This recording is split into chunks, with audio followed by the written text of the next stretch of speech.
1992 সালের এক শীতল সকাল। একটা বিমান আকাশে উড়েছিল, কিন্তু কখনো আর ফিরে আসেনি।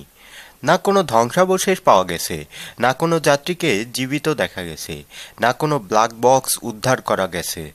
শুধু রয়ে গেছে একটা নাম, পিআইএ ফ্লাইট 268। আর হিমালয়ের বরফ ঢাকা পাহাড়গুলোর মধ্যে আজও ভেসে বেড়ায় একটা প্রশ্ন, আসলে ওই বিমানটা কোথায় গেল?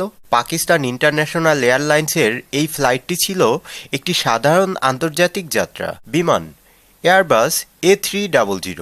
রুট করাচি থেকে কাঠমান্ডু। যাত্রী প্রায় 160 জনের বেশি। 28 সেপ্টেম্বর 1992। সব কিছু ছিল স্বাভাবিক। যাত্রীরা জানতো না এই ফ্লাইটটাই তাদের জীবনের শেষ যাত্রা হতে পারে। কেউ পরিবারকে বিদায় জানাচ্ছিল, কেউ জানালা দিয়ে মেঘ দেখছিল, আর পাইলট ককপিটে প্রস্তুত হচ্ছিল নিরাপদ অবতরণের জন্য। কিন্তু আকাশ তখন শান্ত ছিল না। বিমান যখন নেপালের আকাশসীমায় প্রবেশ করে, তখন শুরু হয় ঘন মেঘ আর ভয়ঙ্কর আবহাওয়া। হিমালয়ের পাহাড়গুলো তখন মেঘে ঢেকেছিল। এমন পরিস্থিতিতে পাইলটের জন্য ভিজিবিলিটি প্রায় শূন্য। এয়ার ট্রাফিক কন্ট্রোল থেকে নির্দেশ আসে, অ্যালটিটিউড কমাও, অবতরণ প্রস্তুত করো। পাইলট উত্তর দেয়, ভিজিবিলিটি খুব কম, আমরা কিছুই দেখতে পাচ্ছি না। এরপরই ঘটে কিছু অস্বাভাবিক ঘটনা। হঠাৎ রেডিওতে শেষ বার্তা আসে, we are descending but we can not see runway clearly. তারপর একটা ছোট্ট স্ট্যাটিক শব্দ, ঝাক। আর তারপর সম্পূর্ণ নীরবতা। আকাশে তখনও শুধু মেঘ আর নিস্তব্ধতা। কেউ আর সেই বিমান থেকে যোগাযোগ করতে পারেনি। নেপাল এয়ার ট্রাফিক কন্ট্রোল সঙ্গে সঙ্গে জরুরি সিগন্যাল পাঠায়। সার্চ অপারেশন শুরু হয়, হেলিকপ্টার উড়ে যায়, সেনাবাহিনী পাহাড়ে তল্লাশি করে। কিন্তু অদ্ভুত ব্যাপার হলো, কোনো ধ্বংসাবশেষ পাওয়া যায়নি, কোনো আগুন বা ক্র্যাশ সাইট নেই, কোনো যাত্রী খুঁজে পাওয়া যায়নি। এটা যেন বিমানটা আকাশে মিলিয়ে গেছে। হিমালয় এমন একটি জায়গা যেখানে হঠাৎ মেঘ ঘন হয়ে যায়, রেডিও সিগন্যাল ব্লক হয়ে যায়, জিপিএস তখনকার সময়ে ছিল না। অনেক পাইলট বলে এই পাহাড়গুলো নিজেরাই মানুষকে বিভ্রান্ত করে দিতে পারে। কেউ কেউ বিশ্বাস করে সেখানে এমন কিছু এয়ার পকেট আছে যেখানে বিমান হারিয়ে যায়।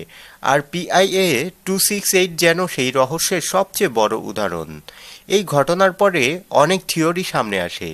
Crash in the mountain. অনেকে বলে বিমানটি দুর্ঘটনায় হিমালয়ে ক্র্যাশ করেছে, কিন্তু সমস্যা হলো কোনো ধ্বংসাবশেষ আজও পাওয়া যায়নি। পুরনো প্রযুক্তির কারণে পাইলট ভুল পথে নেমে যেতে পারে।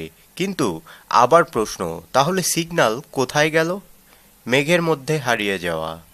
কিছু লোক বিশ্বাস করে ঘন মেঘ আর টার্বুলেন্সের মধ্যে বিমানটি এমনভাবে হারিয়ে গেছে যে খুঁজে পাওয়া সম্ভব হয়নি। আজ এত বছর পরও পিআইএ ফ্লাইট 268-এর কোনো চিহ্ন নেই। না পরিবারগুলো শান্তি পেয়েছে, না তদন্ত হয়েছে পুরোপুরি। শুধু রয়ে গেছে পাহাড়ের বাতাসে ভেসে আসা একটাই প্রশ্ন, আকাশ কি সত্যি কাউকে গিলে ফেলতে পারে? হিমালয়ের বরফ ঢাকা পাহাড়গুলো আজও নীরব, কিন্তু রাতের অন্ধকারে কেউ কেউ বলে তারা নাকি দূরে আকাশে একটি বিমানের আলো দেখে, যেটা ধীরে ধীরে মেঘে মিলিয়ে যায়। আর তারপর ফিরে আসে সেই ভয়ঙ্কর নীরবতা।